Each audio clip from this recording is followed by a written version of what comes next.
right, what's going on, everyone? AP over here at Run Pure Sports, bringing to you. We got the lineup builder show with our partner SaberSim. We're still going to talk about, our bets and our outrights like we always do. This format, I feel like, is just a lot better. We got a lot of great feedback. I had a good week last week. So this is going to be the format going forward. Again, if you weren't with us last week, don't mind the projections. They do not mean anything. I have everyone lined up basically so that they are in line from a value standpoint. And it's basically like an around the horn type of format. We're going to go tier by tier like we always do. And these guys need to convince me, who we're going to play. We either bump up, we bump down the projection, we kick players out of our pool, we bring them back into the pool. That is going to be the name of the game here. And last week, I thought we did really well, fellas. So let's bring you in. Snyder, how's it going, my man? How was last week, and how are you feeling about the PGA Championship? Yeah, we're looking forward to this event. Last week I think I lost a little bit. Had too much. I played Wyndham and Rory up top, were the two guys I played up top. Rory won. Wyndham did not show up last week, but the rest of the pool was solid. Slight losing week, but we're ready to bounce back here this week. In another major here, at a pretty good major here down in Uncle T's neck of the woods. I think the course is fair. No. Let's save the course previews. Let's not give anything away, right? Real quick, just yet. That's like my favorite part of the show. So, Snyder, Justin Thomas sucks. Wyndham Clark sucks. It is what it is. We move on. Rory was freaking awesome. Now, Rory, that's going to be another discussion. And if you weren't on Twitter today, we'll break the news here in a bit when we go tier by tier. But obviously, some big news and some bad. Obviously that's real shitty. You don't want to see that. To go through that. But it's an interesting discussion point from a fantasy standpoint. Uncle T, let's bring you in. How's it going, my man? You're gonna be boots on the ground. You're going up to Louisville, where this is being played at. I'm jealous, man. I'm jealous. But as our guy Jason said, bring your umbrella.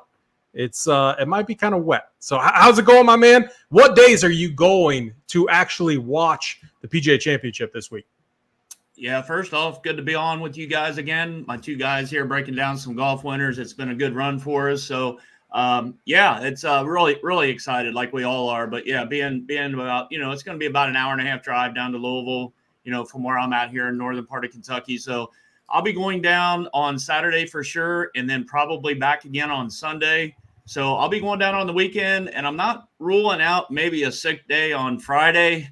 And hopefully nobody at my workplace is watching this. But, yeah, maybe come down with a little illness on Friday to make it a 3-day weekend. But, yeah, super excited. I think it's going to be a great, great test of golf for these guys. We'll get into the narratives and kind of how we're thinking this week as far as bombers, and such like that. But I think it's going to be a really, really good test of golf. I'm thinking somewhere in that 10, 11, 12 under range, maybe. I could be completely off on that. But I'm really excited, guys. I'll be going down, like I said, for the weekend.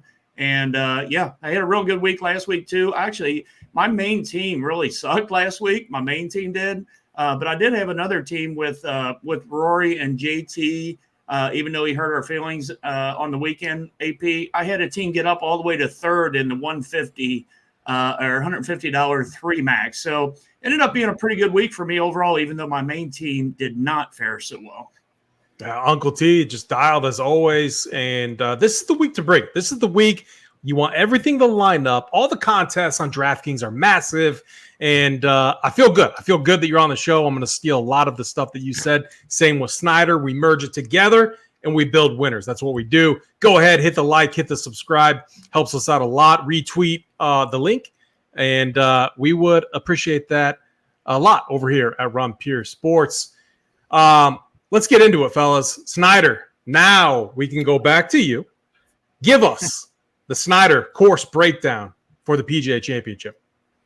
Yeah, we are ready for the second major here of the year at Valhalla Golf Club. The PGA Championship has really kind of been elevated since its move to May, and it's almost overtaken the U.S. Open as the toughest test in golf.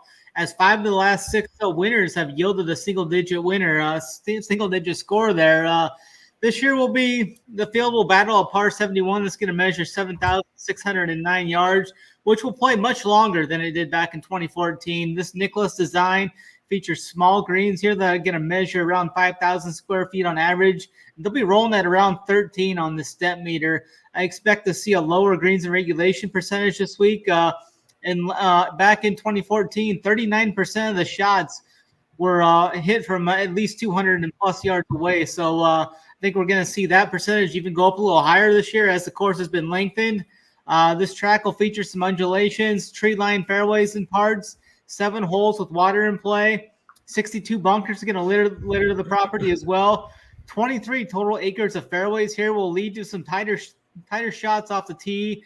Some of these fairways are going to have landing areas of 20 yards or less. So I know it's going to be wet and there's going to be a lot of rain in the forecast, which will help finding these fairways. The ball kind of hit and land, and it won't roll out as much. The rough, it looks to be very tough here, though. They've been fertilizing it often leading up over the last couple of months. Plenty of rain also. The primary rough is going to play at around 4 to 5 inches. But that next cut of rough is going to be very tough. It's going to be really tough to advance your ball out of. Need to focus on driving distance here mainly. I think we will see some of the shorter hitters on the leaderboard still that are elite with the short game. Keys to success here is going to be experience in PGA US Open setups off the tee with an emphasis on distance, approach, long iron play, bogey avoidance, and then a strong short game as well. Yeah, very good. Just a few things to add. Brooks Koepka, the defending champion. My boy, JT, the year before that. Phil Mickelson, the year before that. Incredible. And Collin Morikawa in 2020. Great breakdown as always, Snyder. Let's get into it, though. I love how pricing sets up. And we're going to go through it. We're going to go tier by tier, starting with the studs up top. I just think it's really interesting when we get to the value ranges and also when we talk about kind of the middle section too. I love these in majors, especially. I love these stud and value type of builds. I think they set up really well, allows you to get two of the guys that obviously have the most win equity or potentially most win equity into your lineups. You just have to find a way to do it and you got to take some risks. And from a pricing standpoint, I love how it sets up this week. So excited to break it down with you fellas. Let's start with the top tier range. Let's do it. Let's start with you, Uncle T. Let's go 10K and up. That's Cantlay all the way to Scotty Scheffler. What are you doing with this top tier range this week? Yeah, one thing that we all noticed right away for sure is that we've got 8 guys above 10K. And we've been doing this for a lot of years. I don't remember. It could be the most guys over 10K. I'm not 100% sure on that, but I don't remember 8 guys ever being over 10K. I kind of like it. I think it'll thin things out up here, and the ownership may get a little bit more spread out. We'll see how that shakes out tomorrow night when we start to see some more, more true percentages maybe. But yeah, it'll be interesting. So you got Scotty all the way up here at 13-2.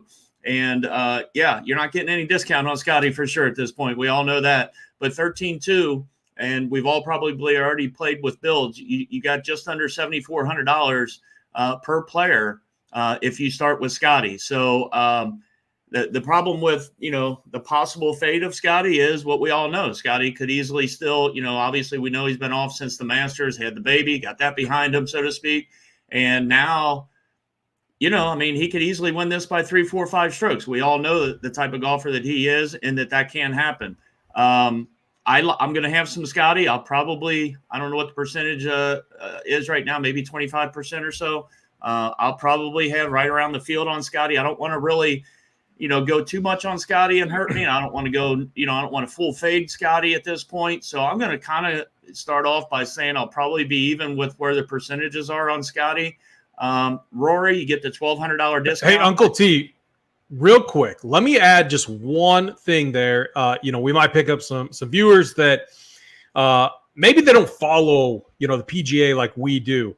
So Scotty's last 5 events, win, second, win. That's first, second, first. So just to add some context to how freaking insane it is what Scotty's doing. So carry on. I just wanted to add that context in with Scotty Scheffler. Yeah, and I mean, again, if you look back at the, when Tiger was kind of Tiger, right? And I mean, Tiger was ripping off 6, 7, 8 wins a year through that 2 or 3 year stretch. It's definitely in relation to wins. It's kind of correlated to kind of the run he was on, clearly. But again, you got a $1,200 discount down to Rory. Now, I do believe, obviously, with the PGA and most all majors, the pricing comes out way early. Rory won the event with Lowry 2 weeks ago.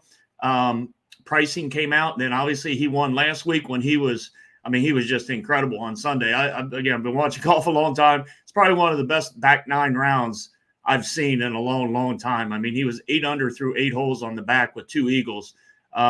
He's just dialed in. I think he would be probably 12-4 or 12-6 if pricing came out after that tournament. I do think he would have been a little bit closer to Scotty. So I'm going to have plenty of Rory. Stay tuned later on. We'll see what happens on our outrights. I'll see where I land. But I think the 2 guys that at least initially here will carry a little bit of ownership, but we'll get kind of squeezed, if you will, because you got BK down here at 10-8 that I think all of us kind of like and are on board. I know me and Snyder are at 10-8. You got Rahm and Schauffele here that, again, you can't play all these guys. So you're going to have to make kind of some tough decisions up here. I'm going to play Scheffler. I'm going to play Rory.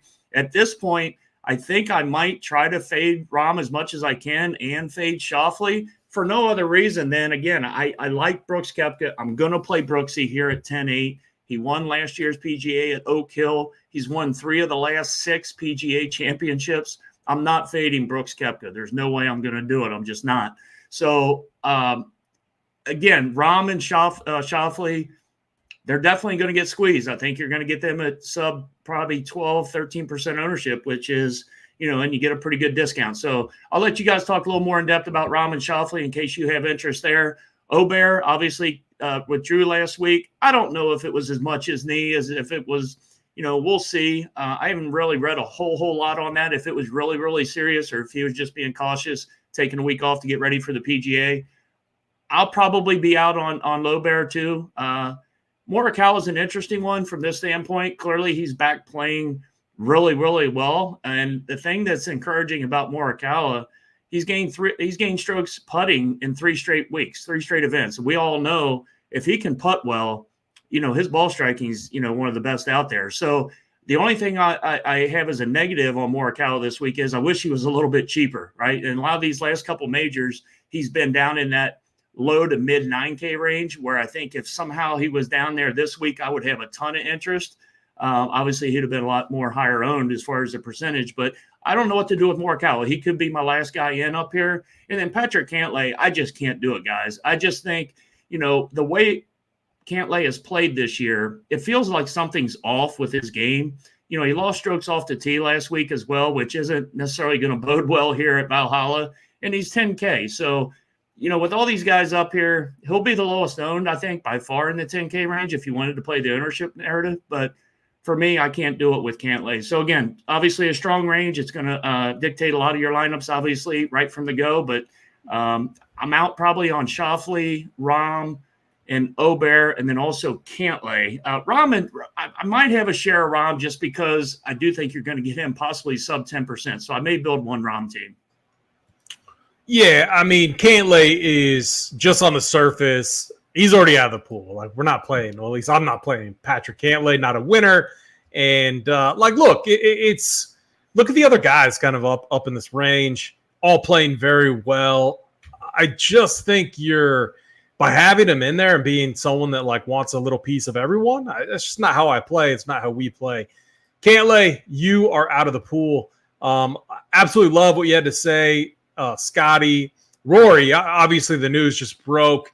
Him and his wife obviously filed, publicly now for divorce. And people are obviously going on and on about that on Twitter and in Discord. Here's the thing, guys. This has probably been going on for a long time now. Now, I'm not an expert or anything like that in that area, but the dude has won back-to-back events. Something is clicking for him right now, okay? Just because it went public today, like, if anything, it's like a sigh of relief because this battle's probably been going on for a while. So I'm not going to sit here and try to speculate it, but I saw some tweets about like fading him because of it. And no, not at all. Rory looks absolutely dialed right now. If anything, who knows? Weight off your shoulder. I don't know, but I love what I'm seeing from Rory. So that's not going to be any type of impact for me as far as like a decision goes, whether I'm going to play him or not. Snyder, let's kick it over to you. 10K and up range. What are you doing with these guys?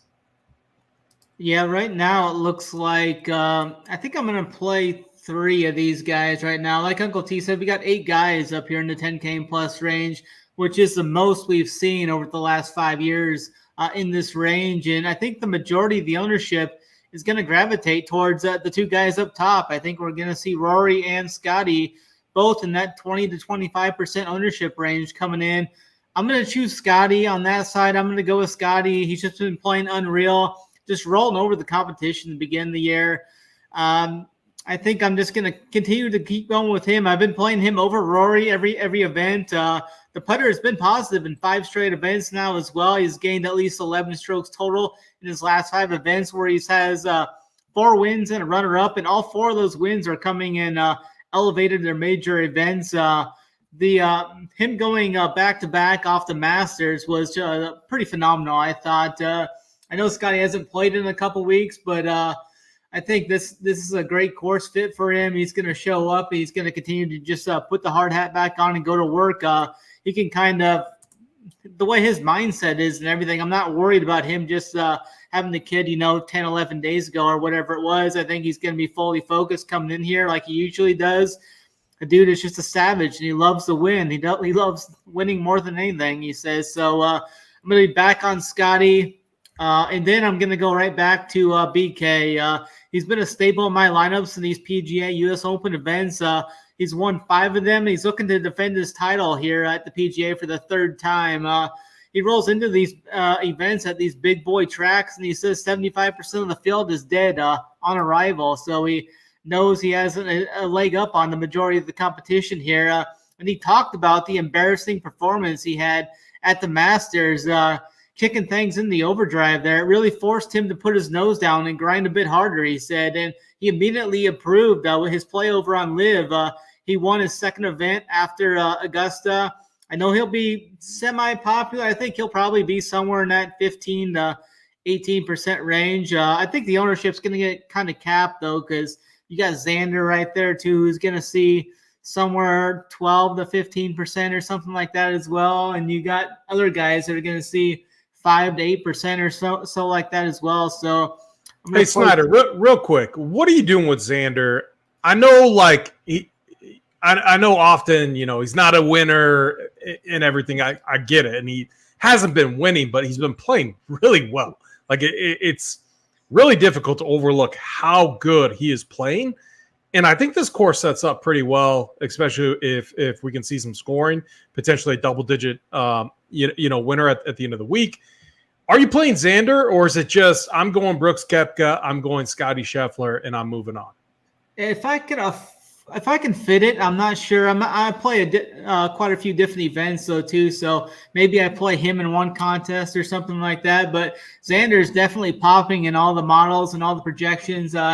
He's 2nd point per dollar rating right now, next to Scotty, but very close to Scotty point per dollar projections. So I think he'll see a little more ownership than people think. I think he could approach 15% or so like that, but I don't know if I'm going to play him or not. I'm not on him right now, but that could all definitely change depending on how I can fit, how many guys I can fit from this range. Because I'm going to play Scotty over the field, which I'm probably going to have to play him, 35, 40% or something like that probably. And then I'm going to play Brooks at probably around 30% as well. And then the guy I'm going to play at the bottom of this range, I'm going to go right back to my guy Morikawa. I think Morikawa's going to be – he's going to be right around 7% owned, so it's going to be fairly easy to get 2 times, 3 times overweight on him. Surprise. Yeah. The best thing I heard about him, though, is he actually is back with longtime swing coach after parting ways with him in September. He says feels like having your old friend back, and he can kind of take a deep breath now and know everything's going to be all right. Morikawa has been great in these majors. He's won 2 of them already. He's got 6 other top 10 finishes, and usually seems to kind of rise up in these big type events. He won at a course comp at Harding Park. I think it has a little bit of a course comp to this.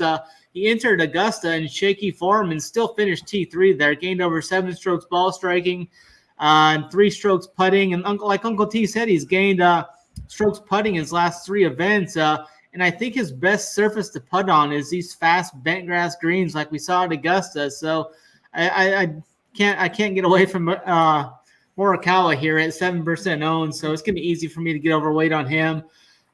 So it's going to be Scotty the Kid, BK, and Morikawa. And then if I can fit another guy, it would be Rory or Xander if I can fit a 4th guy. I'm not sure how that's going to fit in right now. I'll have to run it through Saber and see how it looks. You full fade Rory, you got some big-ass balls. I mean, I've been playing Scotty every week, and it's been working out. Yeah. So a couple things. Cantlay, easily we moved him out of the pool. Okay, that's our first X in this range. My next one I'm doing is John Rahm. I think we're all on board with that. Here's the reason why. We haven't really seen a lot of them. Yeah, it's John Rahm. He could go and win it. You know what? Go hedge with like an outright. You know, if we're that confident. I'm not going to do it. I hated what I saw at the Masters, and I think Augusta is a much better course fit for John Rahm. And so I'm going to be off. If he beats me, he beats me, but we can't play everyone in this range. So those are the 2 easy cuts. It gets a little bit difficult. So Scotty Scheffler, a family man, very, very vocal about, you know, his family. His whole family goes to all these events. His sisters are out there hugging him. And I'm comparing it to Rory, okay, going through what he's going through. I think like I give Rory kind of the edge right now because Rory, he's looked like an absolute killer over the last 2 weeks.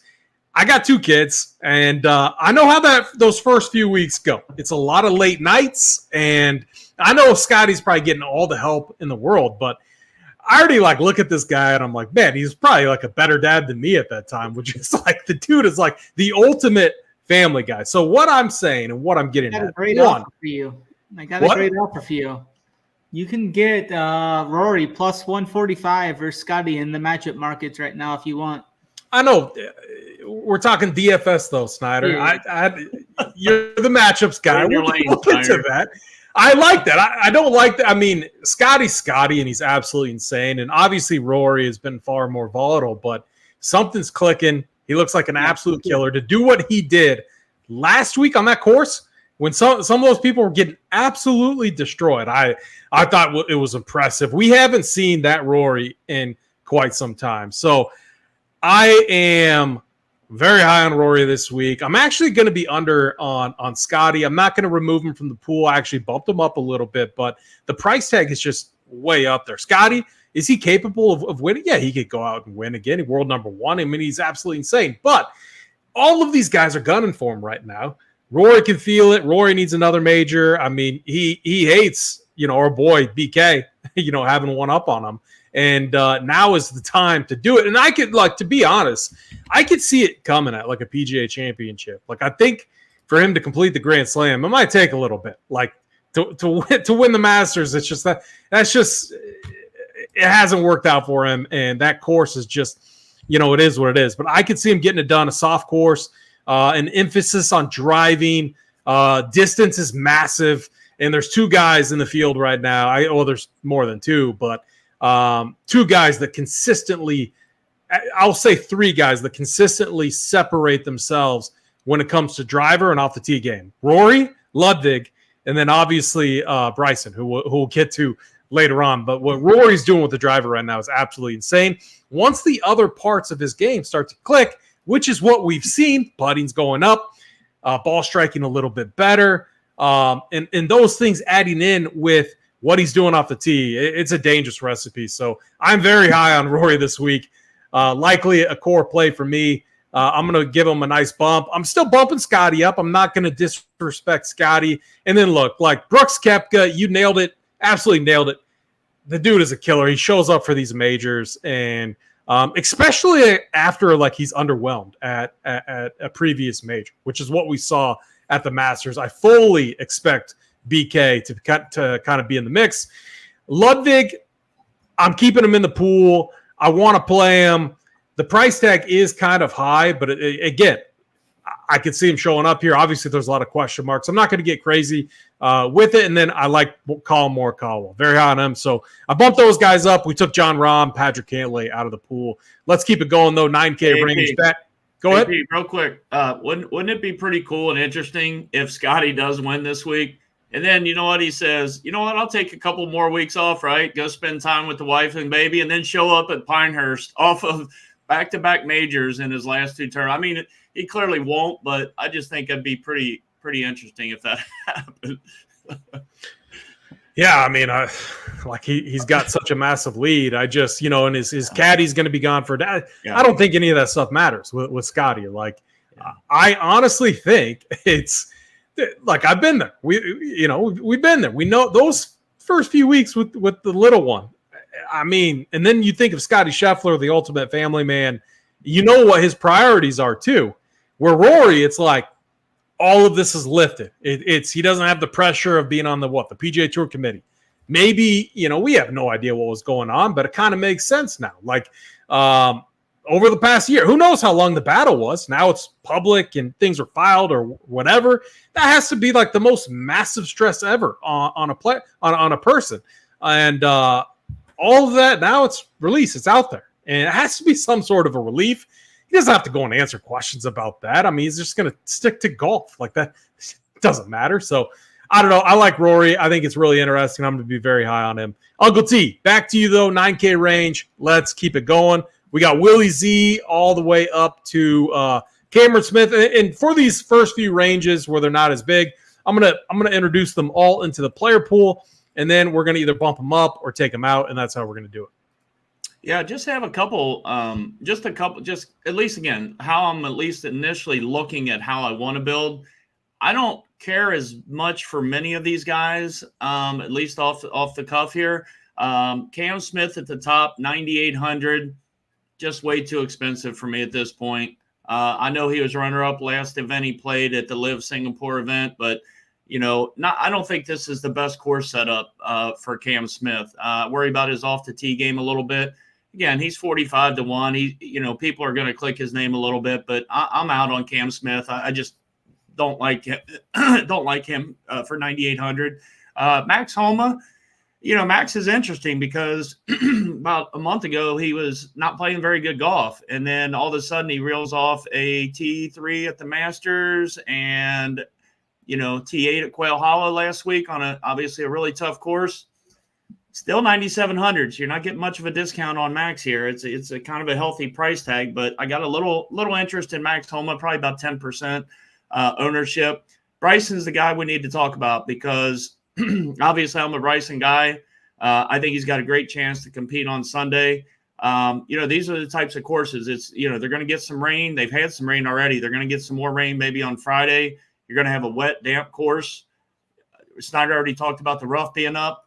This guy, we've seen he can overpower golf courses. He can just bomb it out there, and he's strong. He's not one of these little guys that I don't think is going to be able to get it in this rough and have an easy time getting it out of there. So I think Bryson sets up really good here. People had the narrative at the Masters a month and a half ago or whenever it was that, he struggled at the Masters. He's never going to figure it out. Well, he was T5 at the Masters, kind of figured it out a little bit, got in the hunt. I wouldn't be shocked if he competed there again in the future. So similar here, just like, everybody's trying to figure out a reason not to play Bryson.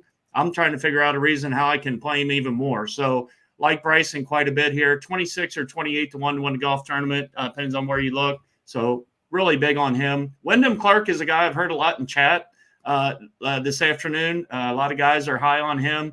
I'm not sure what to do with Wyndham. He disappointed us last week. T45 or T47 last week.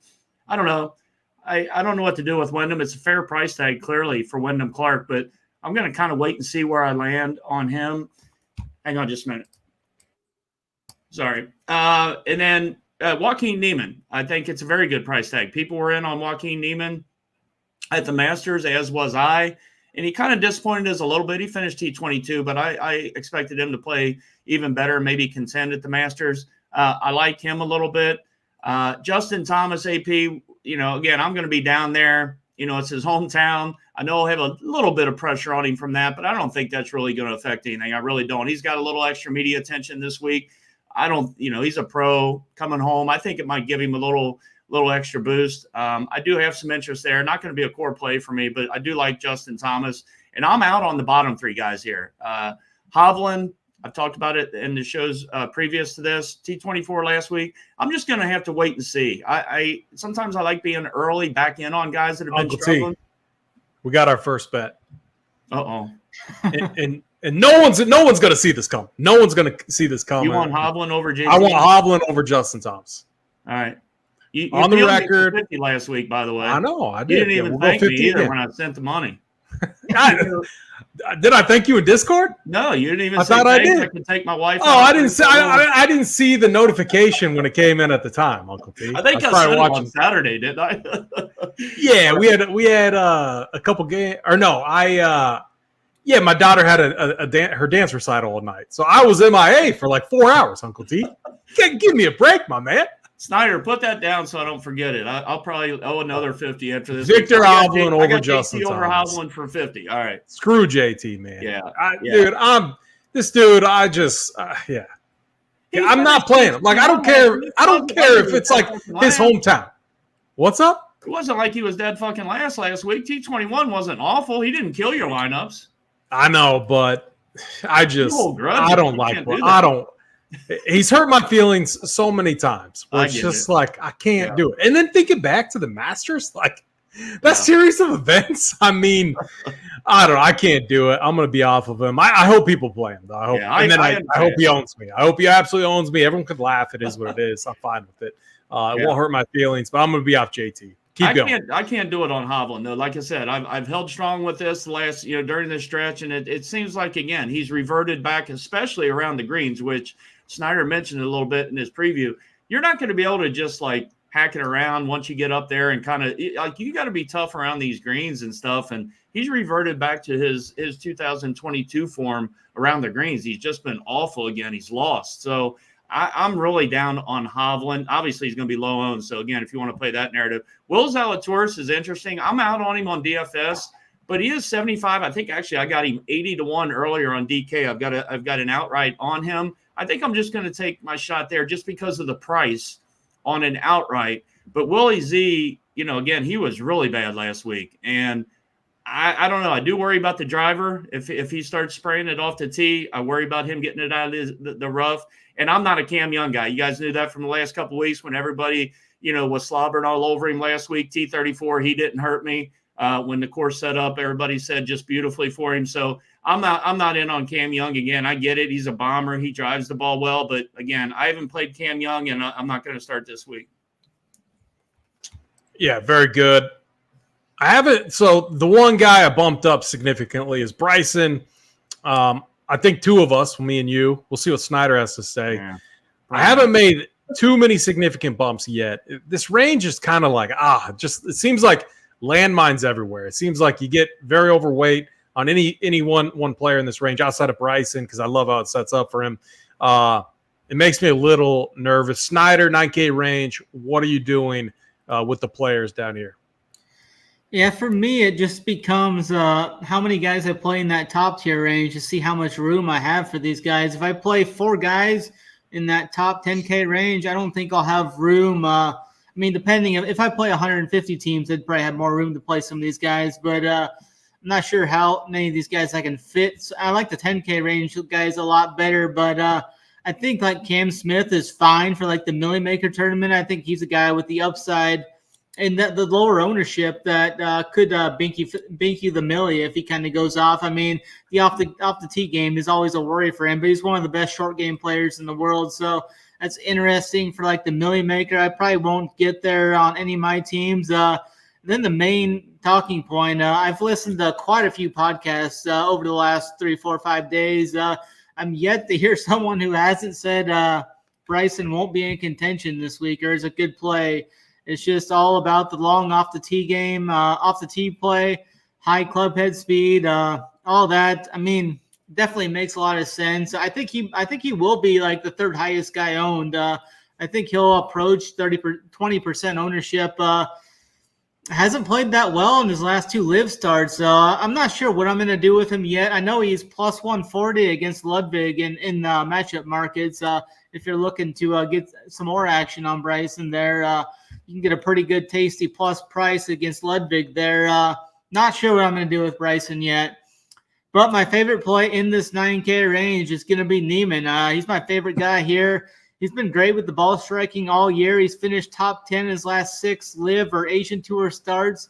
He's won twice on the live this year already, as well as gained over 5 strokes to the green at the Masters. But the putter was a little down for him that week. But the tee to green play was awesome there. He's averaging 317 off the tee and 75% greens regulation according to his live stats there. So really high on Neiman this week. He's minus 135 against Homa in the matchup markets as well.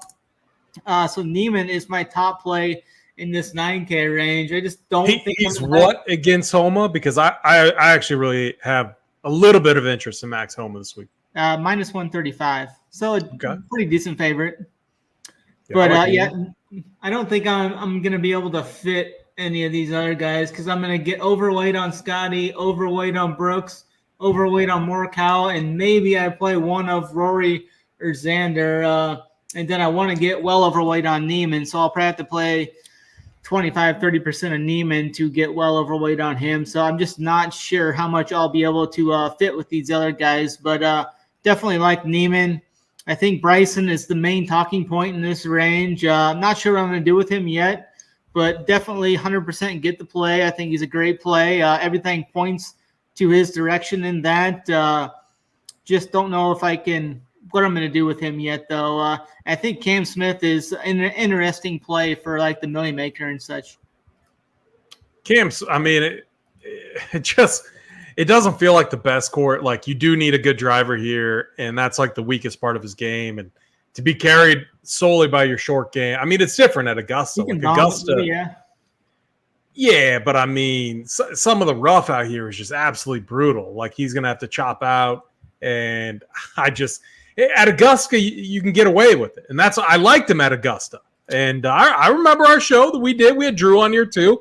Pretty sure I was the only one that liked Cam Smith at Augusta. Now, I did not get too many shares of him, and I'm kicking myself for that. T6. I don't like him here, though. And it just has to do with his off the tee game. So Homa, though, I think is somewhat interesting. A T8, obviously the Wells Fargo Championship. You know, we broke that down last week. He loves that place. Backed it up with the T8. Coming off his best finish in a major at the Masters T3. Max Homa's interesting. The price is up there. Like, he's not cheap. $9,700. The opportunity cost that comes into play, because it's going to force you to get away from, going that double kind of stud, like a Morikawa and a BK, or like a Rory and a Morikawa type of build. So that's the one problem there. And then Bryson, is definitely the talking point in this range. I do feel like with all the names, with all the studs up here, outside of Bryson, I mean, he could get there up to 20, but I just see ownership spreading out. I think like 16 to 18 potentially. So I feel like if you want to get overweight on someone in this range, it's not going to be too difficult. Get them in the 25-35% range. You might be 2x the field. Could be wrong with Bryson. I'm not going to sit here and say I'm like an expert on ownership or anything like that. But he clearly should be the chalky guy in this range. Wyndham, I agree with you guys. I have no idea what I want to do with Wyndham. I think he's a fine play. He pisses me off, though. The price is nice. Obviously, major champion. And obviously, the course sets up pretty well for him. Love what you guys said about Neiman. I gave him a bunch of bumps. I gave Bryson some bumps. And Cam Young. Snyder, did you talk about Cam Young? No, I didn't talk about him, but I get the play. I don't think I have room for him. Him and Bill Z are right there. I mean, wouldn't surprise me if they're both in the top 10 going into Sunday, but I just don't think I'll probably have room for him. I'm going to leave him in just to see what the builds kind of look like. Most likely won't be a factor, but I am a little interested just because of what he can do with his driver. Guy has a ton of distance. And if this becomes like the major that Bryson won, where it's just like a bomb and gouge, what was it, him and Matt Wolf, my former boy, Matt Wolf? I mean, if it becomes like a driving contest like that event was, Cam Young is obviously in play. So Hey, I'm going to leave him in the pool for now. Go ahead. Can I get a second bet, JT, over your boy Cam Young? No, we got Hovland locked in. I'm not going to double up bets against my boy JT. It would be like a guaranteed winner. Cam Young sucks. We got to take him out of the pool. All right, leave him in. He's not going to be a factor there. I just, who knows? I get it. I'll take Neiman. He can absolutely pound the golf. I was going to say I'll take Neiman over him too. Well, yeah, Neiman. I mean, Neiman's like one of the best plays in that range outside of Bryson. I mean, I'm not going to take Neiman. Hey, what's trying. Neiman? All right, Snyder, matchups. I know you have all the matchups probably memorized. What's Neiman versus Cam Young? They probably don't even have it on. Probably don't even have one. They're not matched up. Cameron Young is matched up against Benny On. Benny On's minus 110 against Cameron Young. Yeah. All right. And I love Benny On this week. He's out. He's out of the pool. You're welcome, Uncle T. Let's keep it going. Back to you, Uncle T. We're in the 8K range now. Yeah. Now this is a range where I don't feel real strong about a lot of these guys. Where I feel strongly is towards the bottom part of the range. But let's start at the top. I mean, Fitzpatrick, 8,900. He's fine. I mean, he's fine. Fitzy usually shows up at majors and plays well. I think he's got 7 top 25s in the majors. He's added some length off the tee, which I do think will help him here, as opposed to playing here a couple years ago when he wasn't nearly as long. He's fine, but I'll probably be out on him. Jordan Spieth, I don't need to really, believe it or not, guys, talk too much about him. I'm just not going to do it. I haven't played him in a month, and I'm going to continue not playing him, even though he's my guy. It just feels like he's all over the board right now. And what's working for him each week, what's not working, it's just all over the map. He gained strokes off the tee in 7 straight events, but last week he was awful on his approach, which normally he's pretty good there. Usually he's a pretty good putter. He makes a lot of long putts. He's missed his cut in 4 of his last 7 events. I'm out on Justin Spieth, 65-1. If you'd have told me at the beginning of the year he would be 65-1 in any event. I feel even better now about my Hovland bet. Justin Spieth, I love it. They're both dusty. Yeah, I mean, you said we know they're both dusty. They both suck. Yeah. They're terrible. Justin Spieth is the share. So. No, Justin Spieth is how we refer to them. They're a group. Add Ricky in there too. Like Ricky's dusty too. Flower. He sucks also. Let's move on. I got Fleetwood. So Fleetwood, I have some interest in Fleetwood. We kind of played him a little bit last week at $1,000 more expensive. So again, he's a guy that T3 at the Masters, T13 last week. He's had a really good season, and at 8,700, I think that's a very fair price tag on my boy Fleetwood. So I like him a little bit. Out on Matsuyama, I'm just tired of playing the game with Matsuyama. He burned us a little bit last week for about the 5th, 6th, 7th time the last couple. I'm just not doing it. If he beats me, that's fine. Sam Burns is definitely interesting at 8,500, but last week it just felt like he was one of those guys that could have made a push. I know he finished T13, but he was one on Sunday that could have made a charge up there and just kind of stayed, in place, didn't really make a push. So probably out on Burnsy, even though I get the play.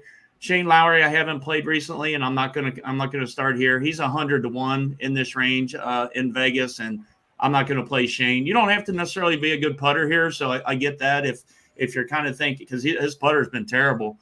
So I get that. Finau, probably not. 2 guys I like quite a bit. Terrell Hatton. He's just mispriced. 8,200, 50-1 to win the golf tournament. He should be up in the high 8K range for how he's played and how he's played at these tough events recently. T9 at the Masters, but he's been crushing with a lot high finishes, even on the Live Tour, which again we don't put as much stock in that, but still a lot of top 10 finishes over there. But I think he's mispriced, so I have a lot of interest in Terrell Hatton and Sahith Theegala, 65-1, 8,100 here. Finished second to Scotty at Hilton Head just not too long ago. But he seems to be a pretty good fit for this type of course, and a guy that might be able to be a sneaky guy to contend here on Sunday. So I like him quite a bit. The two Live guys, I have interest in a lot of Live guys so far. The two guys I don't have as much interest in, DJ, I can't do it. I got sucked in at the Masters and it hurt me. He was awful. I'm not going to do it again here. And then Patrick Reed, I mean, he's fine. I put a lot in the Vegas numbers, and right now I'm seeing 150-1. Yeah. And we're not playing. I'm just not playing big Patrick Reed. So out on DJ and out on Reed, but really just three guys really in this range. Fleetwood, Hatton, and Theegala are really the only guys in this range I like a lot. Absolutely love the Tommy call. Absolutely love Hatton, and love the comments on Theegala as well. I'm with you, man. I'm over Hideki. Not even like a Hideki guy. So Snyder, 8K range. Any disagreements? Anyone that I should bring back into the pool? What are you doing with this range? Not too much for me in this range either. With the way how my builds are going to land. I do like Fleetwood, though, quite a bit. He's finished inside the top 10 in his last 3 majors, and top 20 in 7 of his last 9 majors as well. He's healthy favored over Cantlay and a big favorite over JT in the betting market. So high on Fleetwood. I like him. I like Hatton. He's like potential core play range. Like Tommy Fleetwood, we don't have like that. Get him in the 8+ value. I'm talking about this value number. We don't have anyone over 8 yet. He's close. He's really close. I think all 3 of us really like Tommy Fleetwood this week. Yeah, he's solid there. I think Hatton's another solid guy there. The short game has actually been good for Hatton. He gained almost 5 strokes with the short game at Augusta. Off the tee game's been solid for him. Some solid finishes on the Live Tour there as well. Top 5 at Miami, and the top 5 in the last event there is Singapore. So I think he's fine if you want to go there. I think he probably will see a little bit of ownership. Him and Fleetwood will probably see the most in this range. I think they'll probably both be around 15% or so. I don't think I'm going to play Reed, but it wouldn't surprise me. I mean, the dude is a grinder. It wouldn't surprise me if he was somehow inside the top 15 again, like he was at the Masters where he finished T12, but most likely won't land on Reed. I would have played Reed if he was more in like that 7K range where he usually is, but the price is a little steep on Reed. If he was like 7,400, 7,500, I'd have more conviction on him, but probably won't get to him there. I think Fleetwood and Hatton, like most people, are going to be the two guys that most people gravitate to in this range. All right, very good. Fleetwood, official, got him to that core play type of range from a value standpoint. We're close on Bryson. We didn't all 3 agree on Bryson. Or no, we did, right? No, we didn't. Snyder, you're kind of iffy. I'm not sure yet. Yeah, we're close on Neiman. We bumped Neiman up, and we're close on Brooks, Koepka. So that's kind of where we're at right now. Neiman Let's keep it going. Really good play. Yeah, Neiman is. Yeah, solid. Neiman and Fleetwood feel like good kind of stable building blocks if you want to look at it that way, as far as like a floor ceiling type of perspective goes. We could get Neiman at about a third the ownership of Bryson too, potentially. All right, so here's what I want to do in the 7K range. Obviously a much bigger range. Let's not talk about everyone. Pick at most your 5 favorites, 5 or less favorites that we'll bring in, we'll introduce into the player pool, bump up, bump down. Uncle T, back to you. That's going to be tough, AP, because this is a range. I mean, if you like more than that, then that's fine. I'm just saying you don't have to talk about 5. No, I won't talk about them all. I just meant like this is a range that for me this week with liking those guys up top. I had just a couple in the 9K. I just said I didn't like the 8K range much. This is going to be a range where it's going to be a lot of my middle parts of my lineups and builds are clearly going to land in this range because you do have a lot of good plays. Several of them I think are underpriced, but again, it's a major. So there's softer pricing. You're going to get these guys pretty good. So if you gave me 5 to choose from, Benny on at the top, so to speak, 7,800. AP, I think you kind of got me back on him. I know there was about a month ago, you and I had a heads up and I actually won it. when Benny didn't play well. But other than that, he's been crushing. And he's so good, man. He's so good. On a couple of my good builds, Benny on is crushed. So I like him here again. He's been on fire. I'll go with him up top. Minwoo Lee, 7,700. I like how he sets up here. Feels kind of cheap here again, 7,700, maybe a couple $100 cheaper than I thought he might be. I'll save Sepp Straka for you, even though I like him. Corey Connors, 7,600, he's been good, not great recently. T35 at the Masters. He did finish T13 last week at Quail Hollow, which was a solid finish for Corey Connors. I think, hey, he puts the ball in the fairway, good driver of the ball, good ball striker in general. Can he make enough putts? Again, I don't think you have to be a great putter to compete and win here at this course. So, good long iron player as well, Uncle T. Yeah, like elite, the guy elite, smashes with his long irons. Yes, and then I'll give two more towards the bottom part of the range. Again, these are all good value filler plays that are solid plays for your lineup, in my opinion. Adam Scott down here, 7,300. Again, a pretty good driver of the golf ball, cheap tag. He's gonna more than likely make the cut. Well, does he have any win really equity? Probably top 5 equity, maybe not. But I can see him top 15 here, and at 7,300, I think that's reasonable. So I like him quite a bit. And then I'm going right back to my guy. And if you pull the tape, guys, of the last 5 or 6 shows we've done, I'm just going to keep riding Alex Noren. I think last week one of you guys might have said, that you didn't necessarily like him. Maybe it was time to hop off. I know he was only T24 last week, but again, another solid play, another solid finish, 7,200. I'm just sticking with my boy Alex Noren.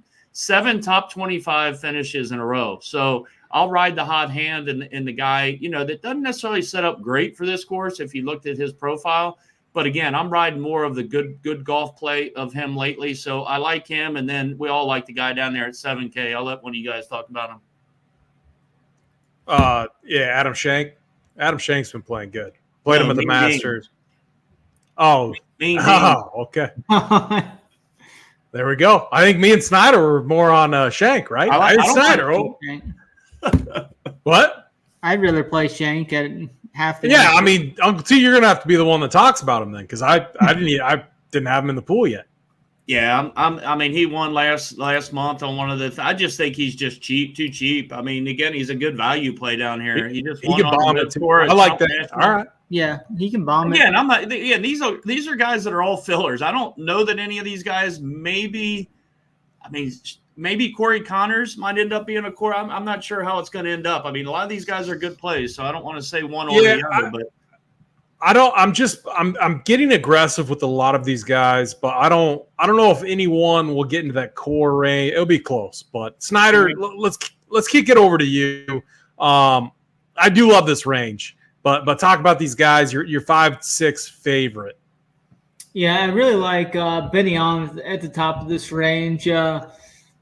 I think he's a strong play here. He's averaging 311 off the tee last 36 rounds. Strong iron player. 12th in 175 to 200 proximity and 22nd in this field in 200 to 225 proximity ranges. The putter's been heating up for him too in those last 2 rounds, and the ball striking remains very strong. I think it's pretty telling that he's even money against Cameron Young in the betting markets as well. So I'm pretty high on Benny on this week. I've heard a lot of talk about Min Woo. He's great off the tee.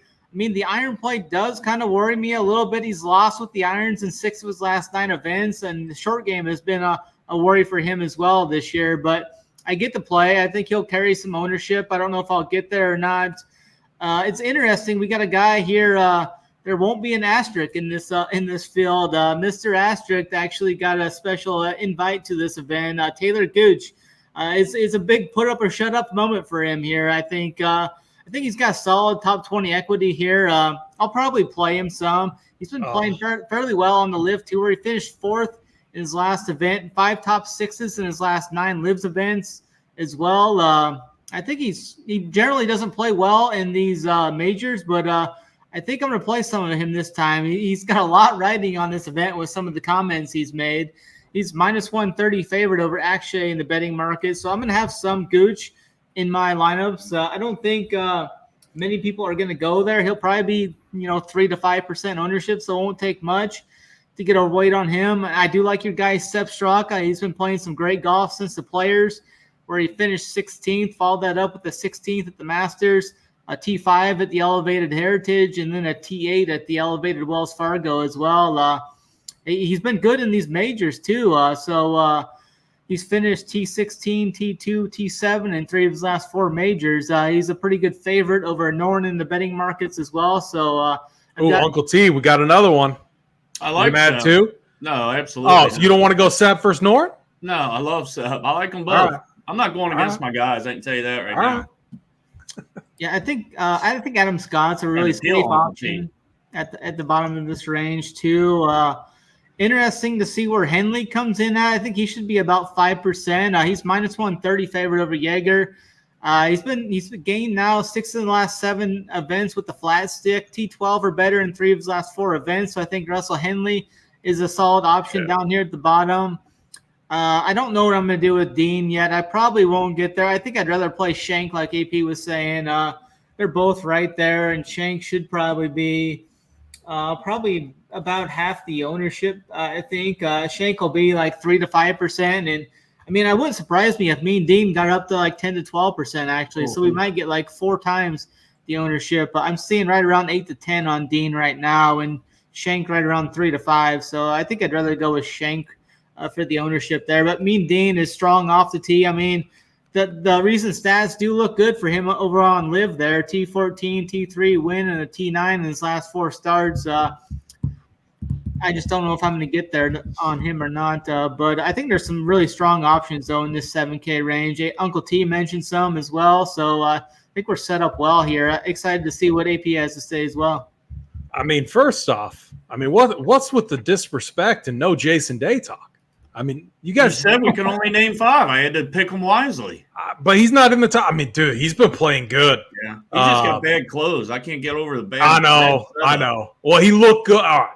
He looked like a cigarette carton at the Masters. He looked good last week. All right, I'm not going to get crazy on him. He looked good last week. Not the clothes. His golf game looked really good. I'm going to have a little interest. And I forget who it was, but we had someone in the chat that was talking him up last week. And if you're watching right now, shoot a message in the chat because that was a great call on Jason Day. Finished T4 at the Wells Fargo. One thing on Jason Day that worries me is the iron game, though. He's lost in 6 of his last 7 events with the irons. But, the putter's been in fuego. If the putter stays like that, he'll definitely play well.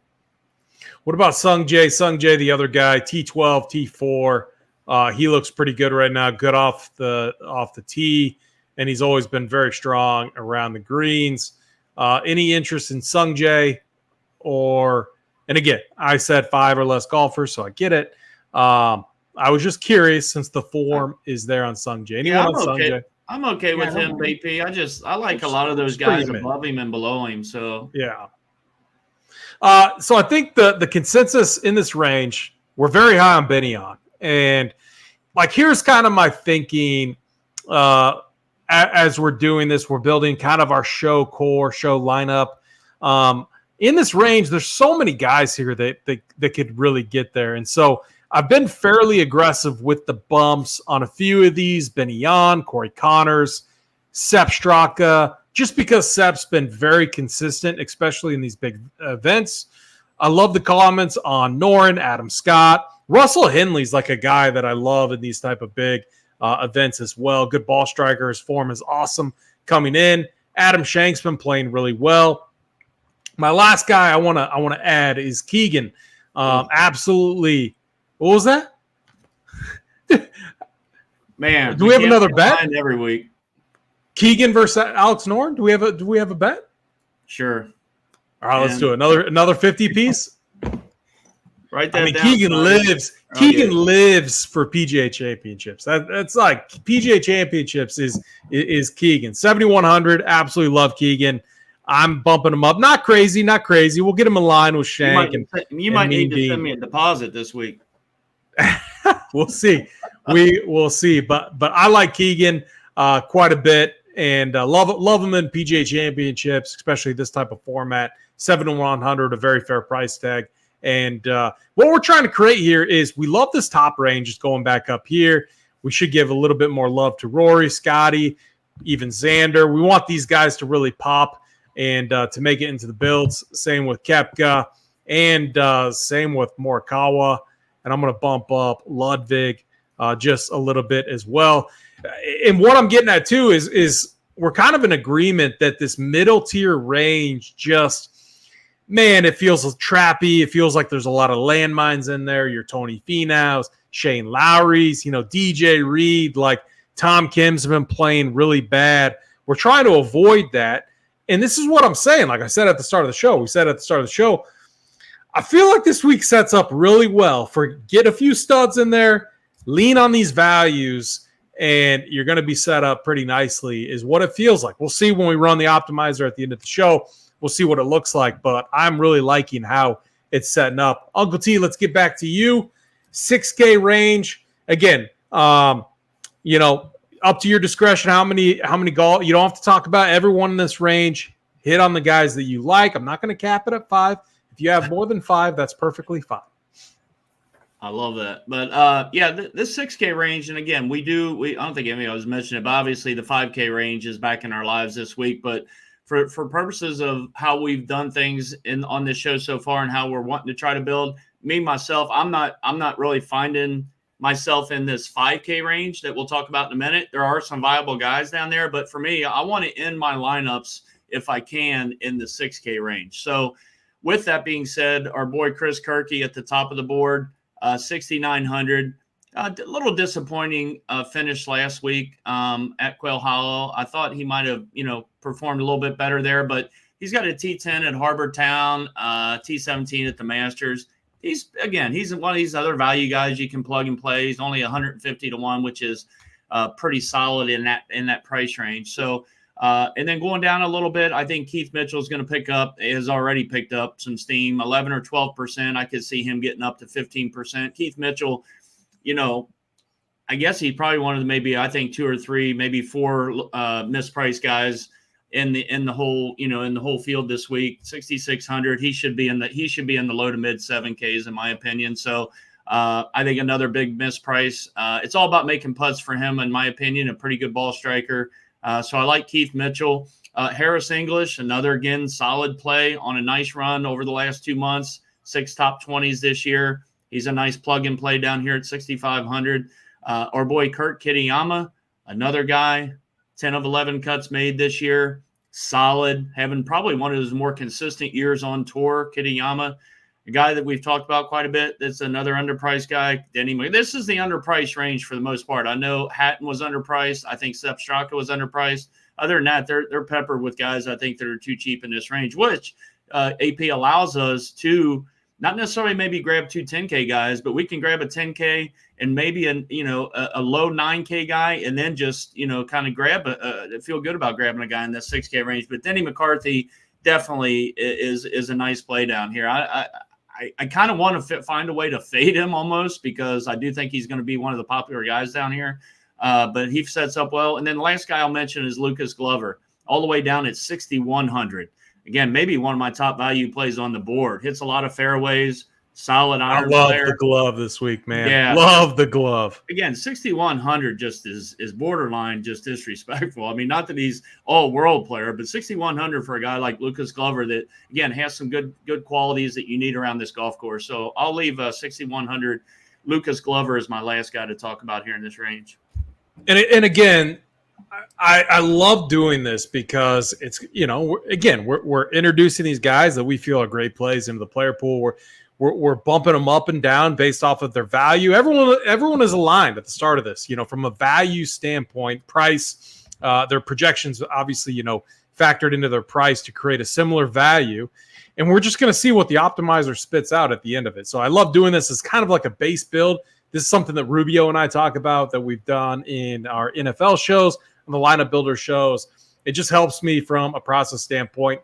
Love Lucas Glover, 6,100.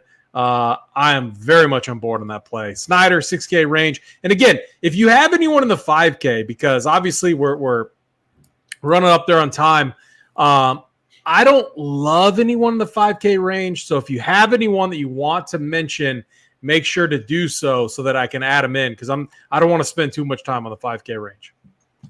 Yeah, for me in this 6K range, I think Chris Kirky is a solid option there. I'd even rather play Kirky over Mean Dean, I think, down here. I think Killa Keith is a fine option for tournaments and such. The short game definitely worries me with Keith. I mean, the around the green game has been horrible.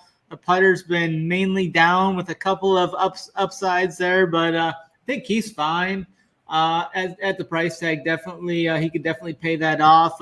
Some of the cheapies down here are really solid, I think, like Denny. I like Denny, just like Uncle T said.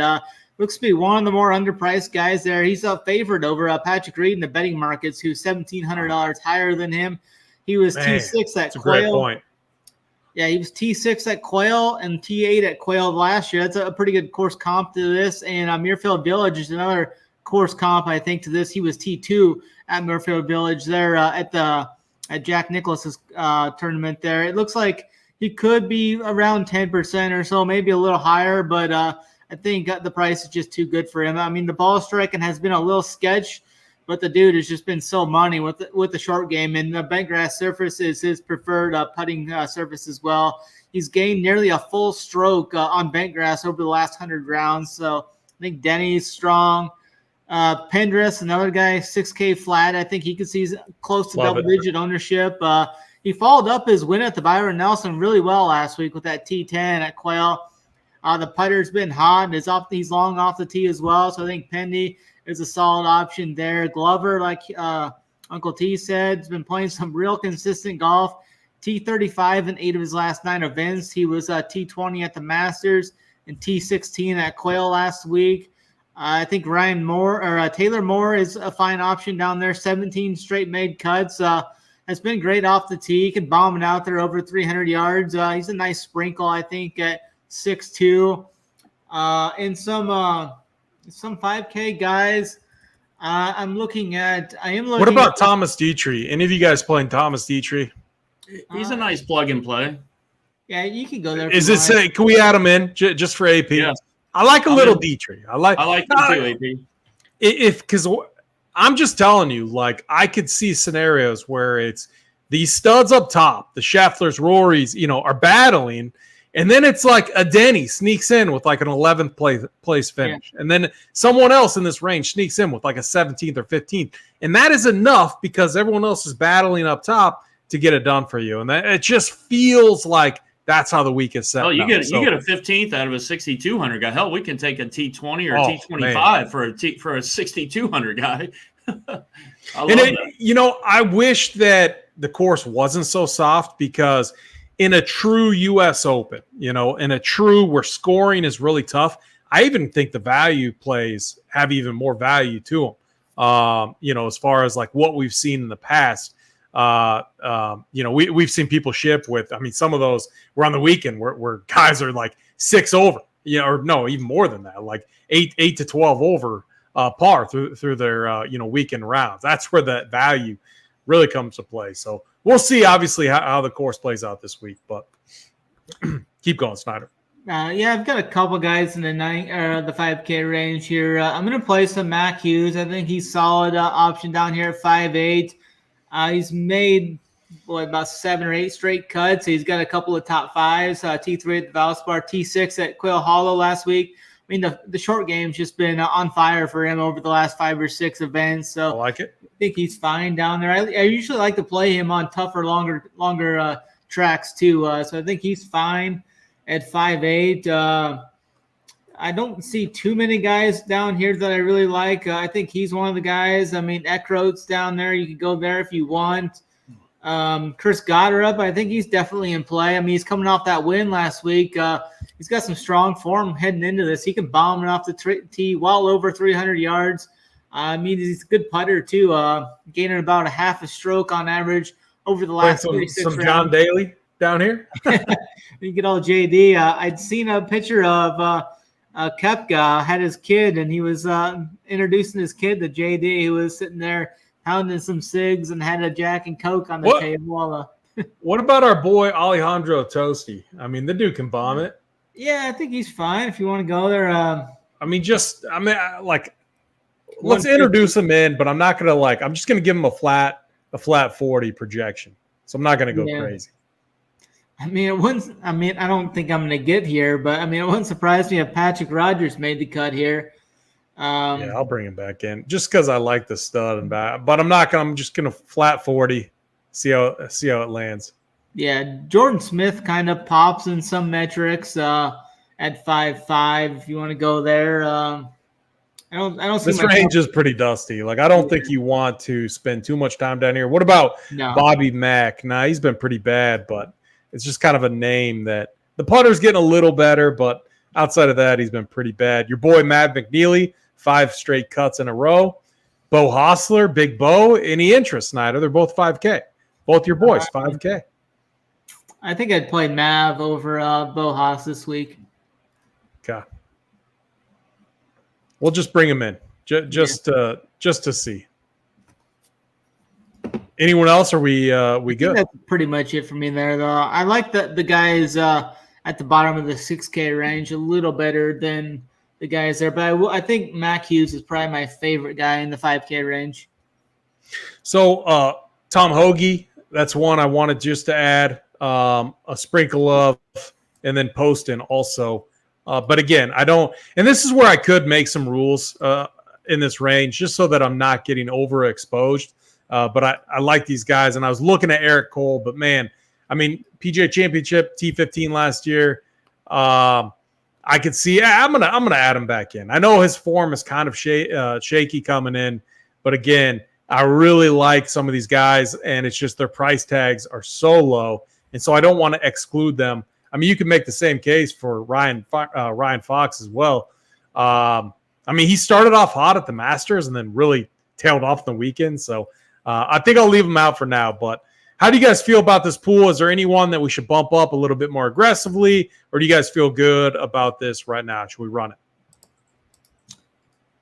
Yeah, I think it looks so. Yeah, I feel pretty good. The only other couple names, AP, I didn't get to talk about the under 6K, and there's not much to talk about, but I do like Mac Hughes. I like the Goddard up call as a flyer, just based on the narrative that, again, he's a good bomber off the tee. Victor Perez is another guy you can take a flyer on. And then the only other 2 guys I'll just mention are this Sebastian Soderberg and then Adrian Ortegi, both at 5,700. They've been playing well on the other tours. The problem is this is the PGA Championship, not the DP World Tour, and I think Otegi's been playing well, but again, those tours don't compensate or match up with these. So I don't really like a whole lot of them. Somebody mentioned Grayson Murray in the chat earlier, all the way down there at the bottom end of the range because he played well last week. I'm not chasing Grayson Murray. So Mac Hughes for me, and maybe a little Chris Goddard up. All right, very good. Well, this is running. Let's go through our winners. Snyder, let's start with you. Give me your top 2. Who you think is going to win, and then a longer shot in any matchups that you really like or have bets on right now, and then we'll go to Uncle T. And then I'll finish up by going through our top 3 lineups with the same settings that we had last week. Yeah, I think I'm going to go with Brooks Koepka to win at 16-1. I think he's going to successfully defend his title once again, like he's done every other time he's won a major. He successfully defends it. I'm going there at 16-1. I'm not going to bet Scotty at plus 400. I will say, though, I've been doing this the last 3 times. When Scotty's like on Saturday and he's right there at the top of the leaderboard, you can usually get him at like plus 115. And I've hit that pretty decent the last 3 times. So I'll be looking at that on the weekend if Scotty's in that position to do so. And then for a longer shot, I think we're going to see someone up at the top kind of win this, but looking down a little, trying to find a good long shot that I think could win. I think I might just go with your guy. I mean, I'm looking at a real long shot that could win this. It wouldn't surprise me if Sepp's right there at 110-1. I think it's going to be a guy up top, though. I think we're going to see a winner this week at 30-1 or less. Like even Morikawa at 30-1 would probably be my second guy that I would go to. I thought you were going to take Bill Z. Can't win. Bill Z. Not a winner. Bill Z can't win. I mean, he's live though. He live to the points where you can at least like you can hedge or cash out. I mean, there's some equity built in there with Bill Z, just with how good he is in majors. Uncle T, Who do you have winning this week? And a longer shot. Doesn't have to be long, like a crazy long shot. Just longer-ish shot to win. Yeah, I told you earlier, I got an outright already on Bill Z because I got 80-1 just because of the because of the number. It's something I can root for. I'm not playing him in DFS, so if he happens to pop, I at least got him there. So, but I think Bryson DeChambeau is going to get major number 2, 28-1 on DK. I think you can get him maybe 30-1. Again, I know he's getting talked about a lot and this and that. And he could fade and not play well, but I don't know. I just think he's settled down as a golfer quite a bit from the last 12 to 18 months in general, when he was kind of a loose cannon, if you will, a lot of times. And I just think he's rounded into a lot more, a lot better golfer overall. And it's not just power, but I think Bryson's going to win it.